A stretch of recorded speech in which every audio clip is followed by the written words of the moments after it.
Unha e 28 minutos, Borja Verea, voceiro do Partido Popular en Santiago. Que tal? Boas tardes e benvido á súa casa. Un placer estar aquí. Bueno, comezo case polo último. Reapertura esta semana da Sala Malatesta, logo de varios meses pechada por incumprimentos, por incumprir a normativa municipal, esa ordenanza de ruidos. Agora anunciase a súa reapertura. Acabamos de falar co presidente da Asociación de Veciños de San Lourenzo, de Asociación de Veciños Río Sarela. Están moi preocupados e, bueno, avanzan unha xuntanza este xoves co técnico municipal que autorizou esa reapertura, pero ollo o que nos dicía John Brockenborough, anuncian que van a acudir á vía penal. ¿Cómo lo hemos recibido? Pues no precisamente con fuegos artificiales. Simplemente tuvimos una reunión hace 2 semanas con la señora alcaldesa que nos aseguró que estaba la corporación municipal al lado de los vecinos, que haría todo lo posible, y lo que ha hecho es absolutamente nada. Pero no nos puede garantizar ni presencia policial, ni un camión de bomberos si este lugar prende fuego o si tenemos un problema. Y lo que no nos puede garantizar son los derechos fundamentales de la Constitución española. Y si quiere jugar así, pues vamos a hacer lo mismo que están haciendo en Orense ahora mismo. Esto va para penal y se acabó. Porque de tanto pitorreo, la asociación no está para esto y tenemos los vecinos absolutamente, a final de corrida, los vecinos están enfurecidos, creo que es la mejor palabra. Uh-huh. Y eso es una tomadura de pelo. Que yo llevo toda la mañana viviendo el señor Mazón y sus opiniones sobre el medio ambiente y me pregunto si son negacionistas también, no sé, estos de Goretti, si son negacionistas que no creen que el ruido es un problema de contaminación, si es un problema que realmente todas las quejas, toda la documentación médica que hemos presentado al Concello, si es algún tipo de broma. No estamos bromeando.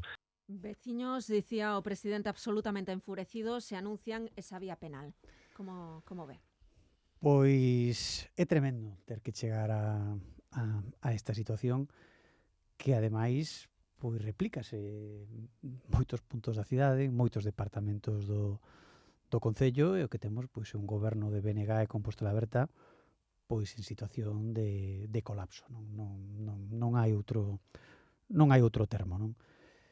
E despois o trato cos veciños, o trato cos representantes veciñais, cos voceros veciñais, onde se lles di unha cousa e aos poucos días pois é completamente a contraria. Neste caso concreto, o que teñen é que dar moitísimas explicacións, porque aquí ninguén entende nada. Un local que se abre, que se pecha, que se abre, que se pecha, que se abre, que se pecha, eso non entende ninguén. Estamos falando de locais de ocio nocturno, no corazón, no centro de barrios onde viven familias, onde viven rapaces, onde vive xente maior, e, por tanto, hai que ser extremadamente cuidadoso.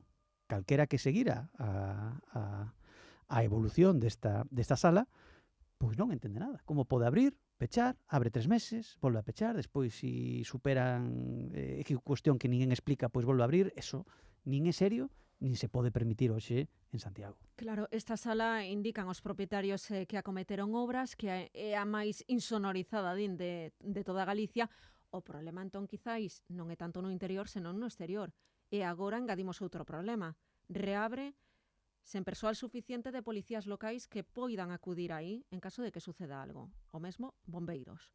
No, o primeiro é a normativa. Bueno, pois a normativa ten o seu propio recorrido, pero despois ven as explicacións políticas, que é o que eu estou reclamando. Como é posible que unha sala no corazón dun barrio que vai a xerar unhas molestias poida estar meses aberto, meses pechados? Están sempre correxindo, e sempre sobrecorrexindo, e sempre... Eso non o entende ninguén. Por tanto, a cidadanía o que necesita son explicacións. Eso é paralelo ou independente do que di a normativa. Bueno, despois o problema da falta de policías e da falta de bombeiros, cun parque de bombeiros que estivo 48 horas inoperativo, é unha persoa para patrullar toda a cidade. Bueno, pois seguimos despois de 6-7 días sen escoitar ningún tipo de explicación. Unha situación que únicamente pasa en países tercermundistas. E está pasando hoxe, en 2025, nunha capital europea como é Santiago de Compostela. 2 servizos básicos, esenciais, de protección cidadá, como é a policía e como son os bombeiros, inoperativos, insisto, nunha cidade europea en 2025. Unha cuestión que únicamente pasa en países tercermundistas. Hai unha semana que levamos falando dunha mesa xeral de negociación que anunciou a alcaldesa, segue sen convocarse, hoxe coñecemos que hai novos contactos entre as partes, entre o goberno e os sindicatos, novos contactos ás 12:30, era o que anunciaba hoxe a voceira municipal, para acordar a orde do día desa mesa xeral de negociación, unha semana despois. Claro, isto é difícil de explicar á cidadanía na situación na que estamos. Que non hai explicación, o que hai é unha auténtica irresponsabilidade, unha auténtica pois comportamento de escapismo por parte deste goberno. 8 días cunha crise sen antecedentes en Santiago, insisto, parque de bombeiros pechado e policía local baixo mínimos, e sigue discutindo o goberno se hai unha orde do día, se convoca, se deixa de convocar. Están as horas extras pagadas. Está parte das nóminas dos policías locais e dos bombeiros pagadas, porque supoño, a mellor equivócome, pero supoño que as nóminas dos 15 asesores e dos 10 altos cargos do séquito que ten este goberno ao seu arredor están abonados, correctamente abonados a fin de mes. Por que non están as nóminas da policía local e dos bombeiros correctamente aboadas como de calqueira traballador en calquera empresa e máis nun servizo público esencial como este? E que mentras non fagan ese pagamento, que teñen que botar máis bueno, pois darlle a pelota para adiante para seguir tomando o pelo a xente. Claro, hoxe aclaraba a voceira do Executivo que, tendo en conta o montante que se lle adebeda a ambas as dúas plantillas, todo isto ten que ir a un pleno, veremos se o pleno ordinario de novembro, se convoca un pleno extraordinario. Ten vostede información ao respecto? Comunicou algo a alcaldesa aos grupos da oposición ou de momento aínda non? Ningún tipo de información, pero pleno hubo hai 4 días, pleno hubo a finais de setembro, pleno hubo hai todos os meses un ou dos plenos. Ahora botarlle unha culpa ao pleno, bueno, isto, como digo, un ensayo de escapismo que deben de pensar ou deben de creer que os cidadáns son tontos directamente. Teñen, insisto, 2 servizos básicos, 2 servizos esenciais, sen aboar parte das nóminas. Poño un exemplo que creo que tamén vai entender todo o mundo. Imaginemos pois que calqueras outros servizos de outras administracións non estiveran aboadas as súas nóminas, que cada un pense calquera servizo que teña na cabeza. Pois estaría a xente prácticamente diante do Pazo de Raxoi. Os 2 servizos máis importantes de protección cidadá, bombeiros e policía local, non están cobrando as súas nóminas e xeraron nesta cidade unha situación que é unha vergoña que o peche en operatividade do parque de bombeiros e a policía local sen efectivos para patrullar a cidade.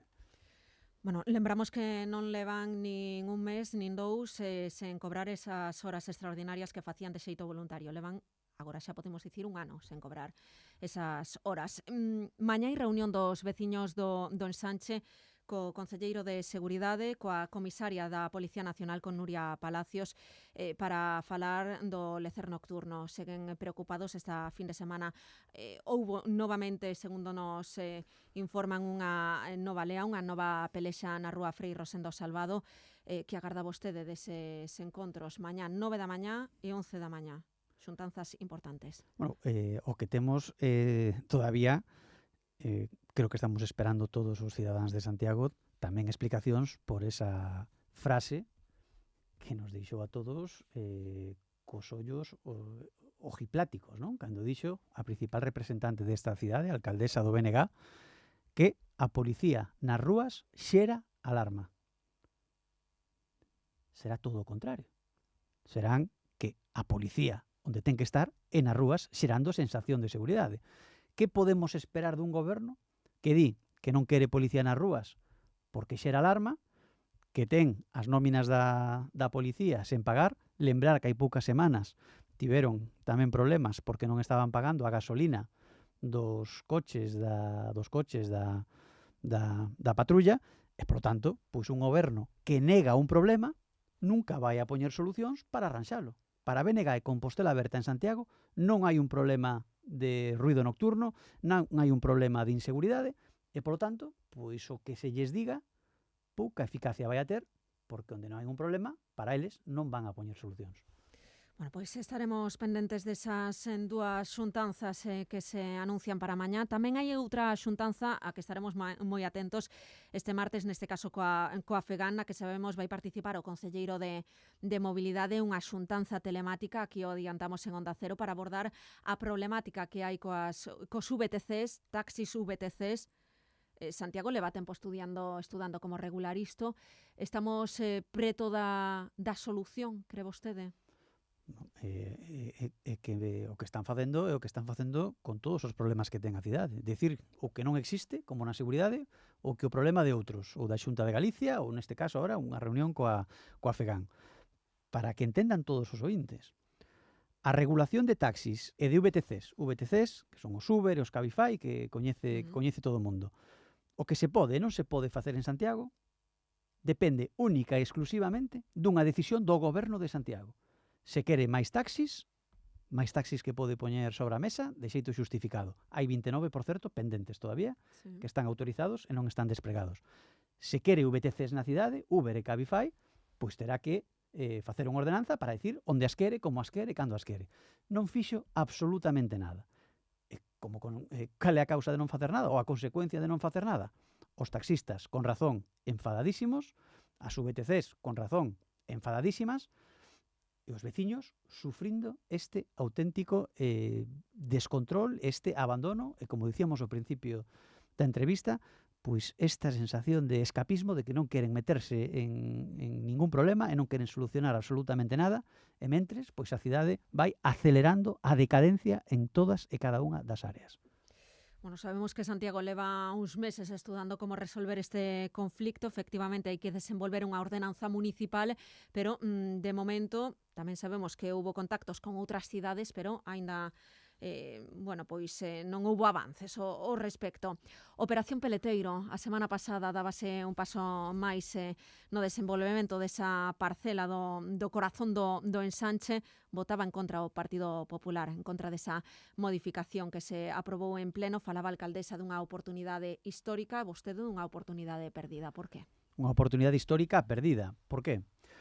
Porque aquí hai que tomar unha decisión que son dous camiños. Ou a parcela Peleteiro convertímola nun espazo protexido para 80 familias, ou convertímola nun espazo protexido para 100.000 santiagueses, que é o que propoñemos nós, que a parcela Peleteiro esteña a disposición de todos os cidadáns, con prazas, con parques, con bibliotecas, con espazos culturais, espazos de servizos sociais, e que toda a cidadanía poida disfrutar dunha parcela que sería única, que xa é única, e que convertiríamos en única e referencial non para nós, senón o que é máis importante, para as vindeiras xeracións, para os nosos fillos e para os fillos dos nosos fillos. O que se vai a facer é un bloque de edificios, como deceas e deceas que hai en todo o ensanche, e por eso imos a perder unha oportunidade histórica. E facía unha pregunta no pleno.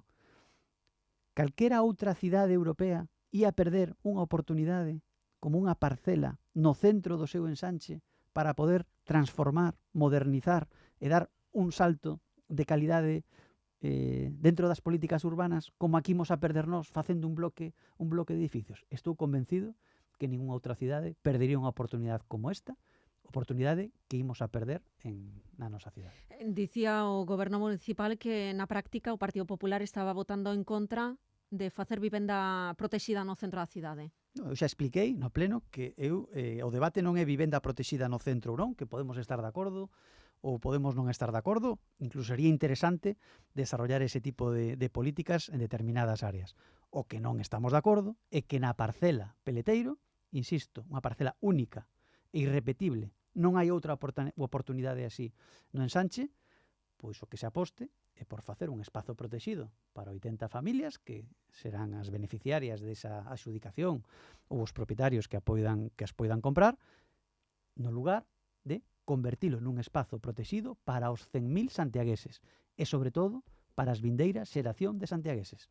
Bueno, pois o que hai é resignación, había que facer isto, non querían dedicar tempo nin ambición a mellorar a cidade, e quen non cree no futuro dunha cidade pois non vai a poñer sobre a mesa solucións para mellorar esa cidade.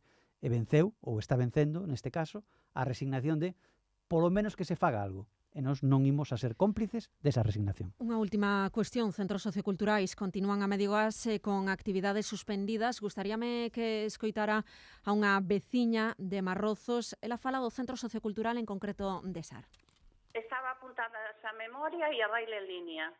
Fomos a buscar a folla de pago, fomos a clase 3 días, os 3 días na calle, ali non apareceu nadie, ni no Centro Sociocultural, a decir que non había nada, nin nada. Non sabían nada do tema. Quedaron a asistente social que estaba ali, a que me atendeu a min en concreto, estaba alucinando, porque non sabía nada. Logo entérome que sabía todo o mundo que non iba a haber clases porque, mentras que a empresa que iba a cubrir este ano as actividades é a do ano pasado, é que non lles pagaron. Que lle parece? Pois que este goberno, BNG e Compostela Berta, está facendo moito dano a esta cidade. As actividades dos centros socioculturais canceladas, o parque de bombeiros pechado, a policía local sen poder patrullar. Acabamos de sufrir o maior vertido ao río Sar da historia desta cidade. As rúas máis sucias que nunca, os autobuses arrastrados pola cidade e un goberno que ninguén sabe a día de hoxe a que se está dedicando. E, polo tanto, nos imos a seguir traballando para convencer aos cidadáns de que hai outro xeito de querer a cidade, que hai outro xeito de mimar a esta cidade e, sobre todo, que hai outro xeito de xestionar esta cidade. 1:45, Borja Verea Graciñas, e aquí o agardamos o vindeiro luns, como sempre. Un saúdo aos ointes. Un saudiño.